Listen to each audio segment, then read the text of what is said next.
నమస్తే మన Telugu TV 6/24 headlines కి స్వాగతం. నేను సునీత. ఏపీకి మరిన్ని పర్యాటక ప్రాజెక్టులు మంత్రి కందుల దుర్గేష్. గత ప్రభుత్వంలో ప్రాజెక్టులు అధోగతి 20 సూత్రాల కమిటీ చైర్మన్ లంకా దినకర్. కొత్తగా 120 ప్రాంతాలకు విమాన సౌకర్యం కేంద్ర మంత్రి కె రామ్మోహన్ నాయుడు. అవగాహనతో క్యాన్సర్ కు చెక్ మంత్రి సత్యకుమార్.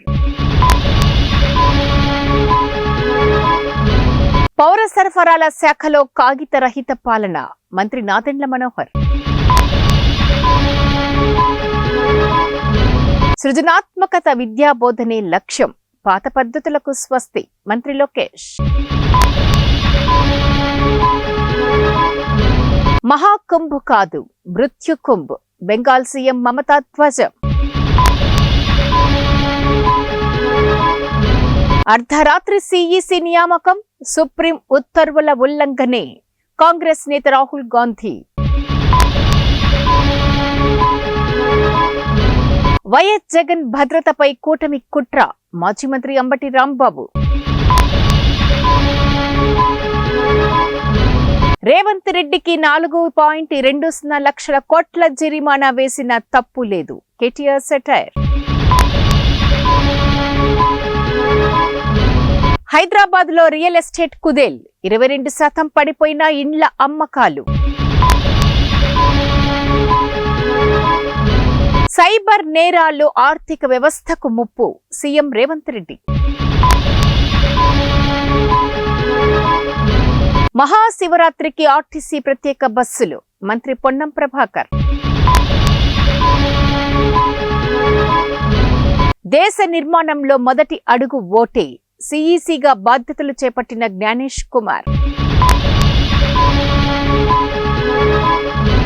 గ్రీన్ కార్డుల కోసం దొంగ పెళ్లిళ్లు అమెరికా కెనడాలో కొత్త తరహా మోసాలు. ఏపీలో టీచర్ల బదిలీలకు రంగం సిద్ధం విద్యాశాఖ మంత్రి నారా లోకేష్ కీలక ఆదేశం. అపార్ట్మెంట్లో డ్రగ్స్ పార్టీ ఇంజనీరింగ్ విద్యార్థులు అరెస్ట్. తెలంగాణ హైకోర్టులో విషాదం కేసు వాదిస్తూ కుప్పకూలిన సీనియర్ లాయర్. యుఎస్ తో డీల్ పై ఆందోళన అక్కర్లేదు కేంద్ర వాణిజ్య మంత్రి పీయూష్ గోయల్. వనపర్తి జిల్లాలో బర్డ్ ఫ్లూ కలకలం 4,000 కోళ్లు మృతి. ఏపీలో రైతులు బతికే పరిస్థితి లేదు వైఎస్ జగన్. ఫ్యూచర్ 4th సిటీల పేర్లతో డ్రామాలు కేటీఆర్. ఏపీ అక్రమ నీటి తరలింపును అడ్డుకోండి కృష్ణా నీటి వివాదంలో కేంద్రం జోక్యం చేసుకోవాలి మంత్రి ఎన్ ఉత్తమ్ కుమార్ రెడ్డి.